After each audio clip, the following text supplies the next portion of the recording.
the momentum in this race is shifting, and there are signs that Donald Trump is feeling it. He only cares about himself. And show Donald Trump what real leadership looks like. Say it to my face! And I am very clear. The path to the White House runs right through this state. And you all helped us win in 2020, and we're going to do it again in 2024. So I'm going to get into some business now. As many of you know, before, and have a seat if you have a chair. As many of you know, before I was elected vice president and before I was elected a United States senator, I was an elected attorney general and an elected district attorney. And before that, I was a courtroom prosecutor. So in those roles, I took on perpetrators of all kinds. Predators who abused women, fraudsters who ripped off consumers, cheaters who broke the rules for their own gain. So hear me when I say, I know Donald Trump's type, and I have been dealing with people like him my entire career. For example, as Attorney General of California, I took on one of our country's largest for-profit colleges that was scamming students. Well, Donald Trump ran a for-profit college that scammed students. As a prosecutor, I specialized in child sexual abuse cases and sexual abuse cases. Well, Trump was found liable for committing sexual abuse. And as an attorney general, I held the big Wall Street banks accountable for fraud. Donald Trump was just found guilty of fraud. 34 counts. So in this campaign, I will proudly put my record against his any day of the week, including, for example, on the issue of immigration. So I was the Attorney General of a border state. In that job, I walked underground tunnels between the United States and Mexico on that border with law enforcement officers. I went after transnational gangs, drug cartels, and human traffickers that came into our country illegally. I prosecuted them in case after case, and I won. Donald Trump, on the other hand, has been talking a big game about securing our border, but he does not walk the walk. Or as my friend Quavo would say, he does not walk it like he talks it.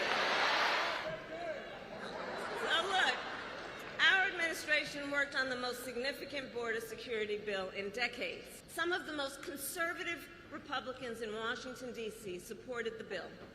Even the Border Patrol endorsed it. It was all set to pass. But at the last minute, Trump directed his allies in the Senate to vote it down. He tanked the bipartisan deal because he thought it would help him win an election. Which goes to show Donald Trump does not care about border security. He only cares about himself. And when I am president, I will work to actually solve the problem. So here is my pledge to you. As president, I will bring back the border security bill that Donald Trump killed, and I will sign it into law and show Donald Trump what real leadership looks like.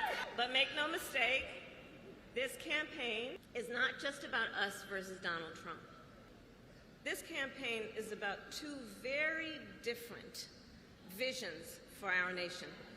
One focused on the future, the other focused on the past. We believe in a future where every person has the opportunity to build a business, to own a home, to build intergenerational wealth, a future with affordable health care, affordable child care, paid leave, and all of this is to say, building up the middle class will be a defining goal of my presidency. Because we here all know when our middle class is strong, America is strong.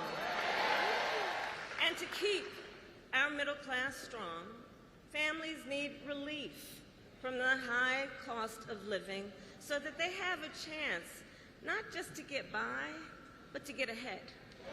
And Yes, it is true that by many indicators, our economy is the strongest in the world. While inflation is down and wages are up, prices are still too high. You know it and I know it.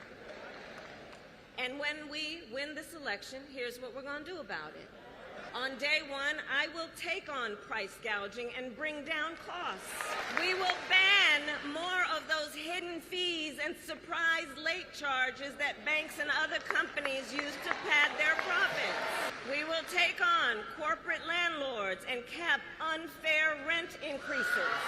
And we will take on Big Pharma to cap prescription drug costs for all Americans.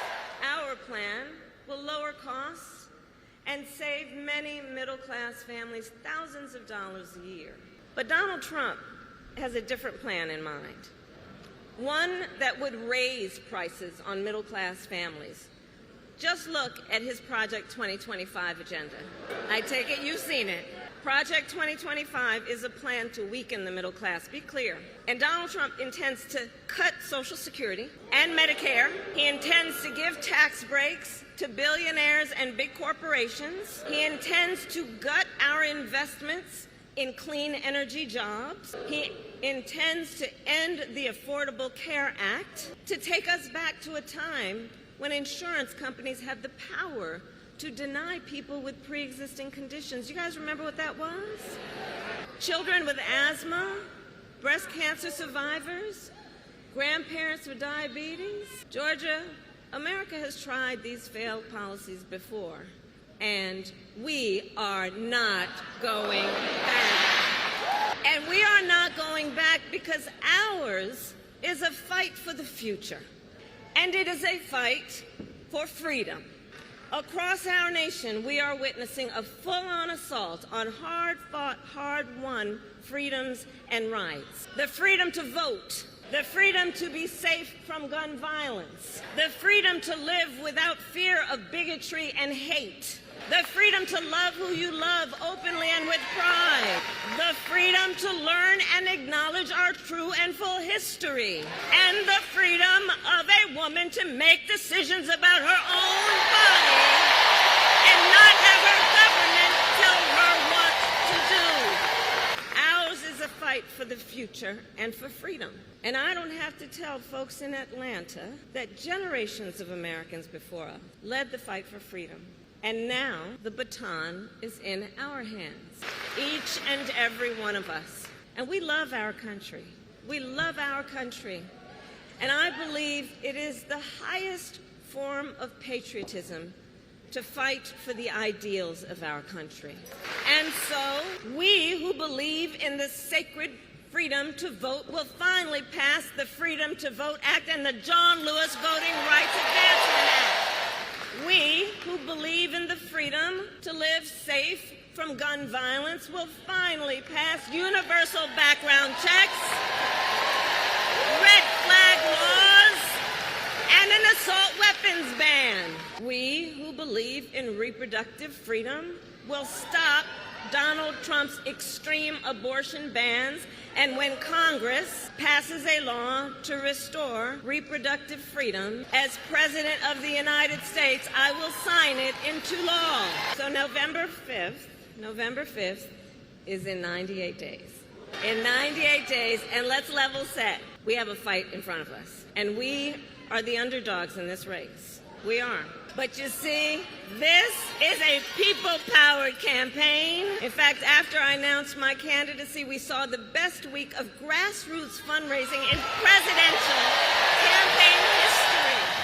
And if you go to KamalaHarris.com, you can help us build on that success. So the momentum in this race is shifting. And there are signs that Donald Trump is feeling it. You may have noticed. So last week, you may have seen, he pulled out of the debate in September he had previously agreed to. So here's the thing. Here's the funny thing about that. So he won't debate, but he and his running mate sure seem to have a lot to say about me. And by the way, don't you find some of their stuff to just be plain weird? Well, Donald, I do hope you'll reconsider to meet me on the debate stage, because as the saying goes, if you've got something to say,